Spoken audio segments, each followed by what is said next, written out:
दोस्तों ये हमारा फाइनल लेसन है। इसमें हम लोग स्ट्रैटेजी और ऑप्टिमाइजेशन के बारे में बात करते हैं।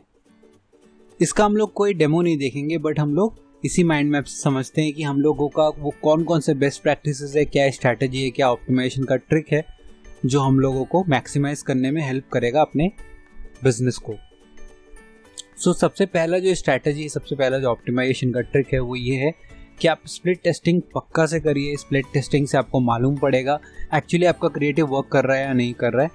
नॉर्मली क्या होता है, नॉर्मली लोग ये प्लान करते हैं और ये समझते हैं कि उनको अपने बिजनेस के बारे में वो पूरी चीज़ों के बारे में नॉलेज है, उन्होंने ऑलरेडी उसके बारे में रिसर्च कर लिया है, उनको वो सारी चीज़ें मालूम है कि उनको ऑडियंस को कैसे क्रिएटिव्स पसंद है। तो ये जानना बहुत अच्छी बात है, बट साथ ही साथ आपको इसको वेरीफाई करना पड़ेगा। और वो वेरीफाई सिर्फ डेटा ड्रिवन हो सकता है कि जो आप सोच रहे हैं, जो आप कैलकुलेट किए हैं, वो सिर्फ आपका वहम है या फिर वो हकीकत में भी वर्क कर रहा है। तो इसको करने के लिए एटलीस्ट आप यहाँ पे 4 से 5 अलग तरीके के ऐड क्रिएटिव्स, ऐड सेट्स बनाइए, अलग अलग टीम से बनवाइए, ताकि आपको मालूम पड़े कि आपके ऑडियंस के लिए कौन सा वो क्रिएटिव है, कौन सा वो आइडिया है, थीम है जो आपके लिए वर्क कर रहा है।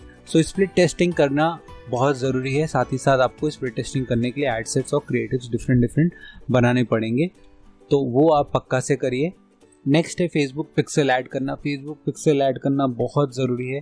फेसबुक पिक्सल अगर आप ऐड करेंगे तो आप उनको रीटारगेट कर सकते हैं और ये दोनों ही आपस में इंटरकनेक्टेड है, तो ये करना बहुत ज़रूरी है। अगर आप फेसबुक पिक्सल नहीं डालते हैं, फेसबुक कॉन्टीन्यूसली नए नए ऑडियंस को सर्च करके आपकी वेबसाइट पे ट्रैफिक लाता रहेगा, वो लोग देखेंगे और बाउंस ऑफ हो जाएंगे, फिर आपको दोबारा नहीं मिलेंगे। अगर आप फेसबुक पिक्सल डाल के रखेंगे तो एक फनल की तरह काम करेगा। आप फर्स्ट ऐड दिखाने के बाद आप सेकेंड ऐड सिर्फ उन्हीं लोगों को दिखा सकते हैं जिन्होंने आपका फर्स्ट ऐड देखा है। थर्ड ऐड आप उन्हीं को दिखा सकते हैं स्ट्रिक्टली जिन्होंने आपका सेकेंड ऐड देखा है। तो इस तरह से आप उनको स्टेज बाय स्टेज अपने फनल से मूव कर सकते हैं। तो ये मूव करने के लिए आपको जानना पड़ेगा कौन से लोग हैं जो आपके वेबसाइट पे एंड अप हुए, आपके वेबसाइट पे गए।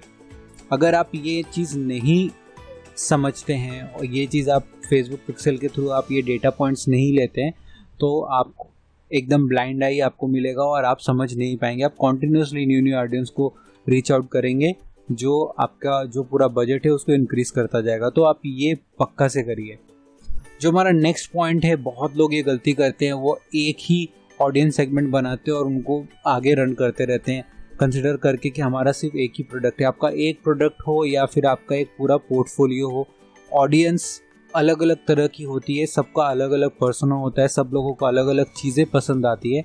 तो आप ये सेगमेंटेशन करने के बाद ही आप ये जज कर सकते हैं कि आपका जो ऑडियंस है उनको क्या चीज़ें पसंद है और आप उसी हिसाब से उनको टारगेट कर सकते हैं। तो ये ऑडियंस सेगमेंटेशन बहुत ज़रूरी है। फ्रीक्वेंसी का बहुत ज़्यादा ध्यान रखिए, क्योंकि फ्रीक्वेंसी का अगर आप ध्यान नहीं रखते हैं तो आपका add multiple time same user को शो हो जाएगा और आपका जो बैलेंस है वो बढ़ता ही रहेगा अगर कॉन्टिन्यूसली वो सेम यूज़र को दिखाता जा रहा है। तो अगर आप फ्रीक्वेंसी सेट करके रखेंगे तो ऐड रेलिवेंट लोगों को दिखेगा, लिमिटेड टाइम के लिए दिखेगा, और अगर वो इंटरेस्टेड नहीं है तो ऐड उनके लिए स्टॉप हो जाएगी।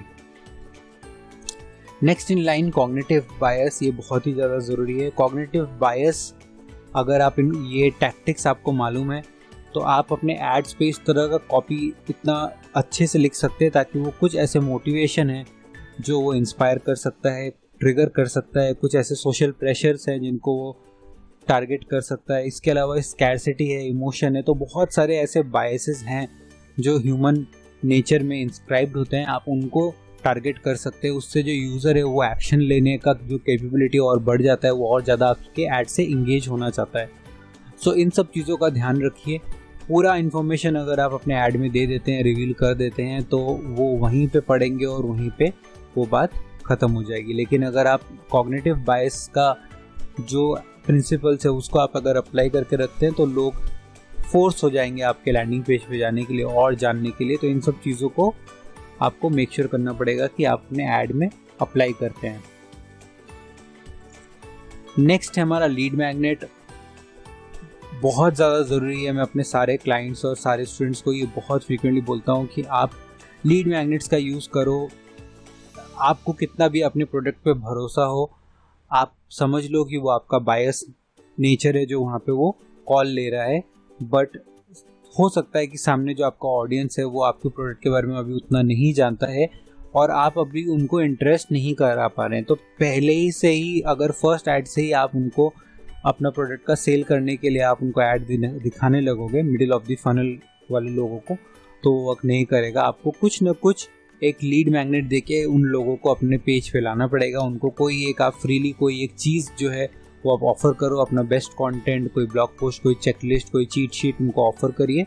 फिर आप उनको अपना एड्स दिखाइए। उस हिसाब से लोगों को ज़्यादा रेलिवेंसी मिलता है, वो आपको जल्दी पहचाने लगते हैं। आपके कंटेंट के ऑलरेडी गो थ्रू करने के बाद उनका जो ट्रस्ट एंड क्रेडिबिलिटी फैक्टर है वो और ज़्यादा बढ़ा रहता है। So don't forget, lead magnet use करना बहुत ज़रूरी है। सेल्स फनल एग्जैक्टली सिमिलर, जैसा मैंने आपको ऊपर बताया, यूज़ करना बहुत ज़रूरी है। आप धीरे धीरे अपने स्टेजेस पे आगे मूव करना है। मूव करने के लिए आपको मालूम होना चाहिए कि आपका जो लीड है वो इस पॉइंट इन टाइम पे कहाँ पे है।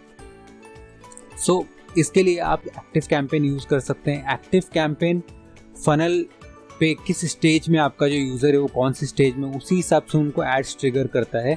और जैसे ही आपका जो यूज़र है आपके सेल्स फनल से next part of the funnel में मूव करता है, तो एक्टिव कैंपेन उस ऐड को पुल कर लेता है और रेलिवेंट स्टेज ऑफ फनल के हिसाब से उनको एड्स दिखाता है।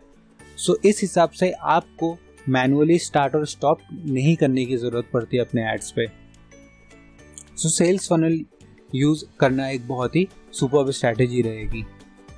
लास्ट है हमारा पावर वर्ड्स, जैसे अनलिमिटेड, फ्री, फिर और भी जो एक्शन लेने के जो पावर वर्ड्स होते हैं वो आप गूगल में देख सकते हैं। आपके बिजनेस से रेलिवेंट जो एक्शन लेने के लिए एक्शन वर्दी पावर वर्ड्स है उनको यूज़ करना बहुत ज़रूरी है। इससे यूज़र के इंगेजमेंट का परसेंटेज और बेटर हो जाता है। सो दोस्तों, ये कुछ ऑप्टिमाइजेशन और स्ट्रैटेजी के टिप्स एंड ट्रिक्स थे, बेस्ट प्रैक्टिसेस थे जो आप अप्लाई कर सकते हैं।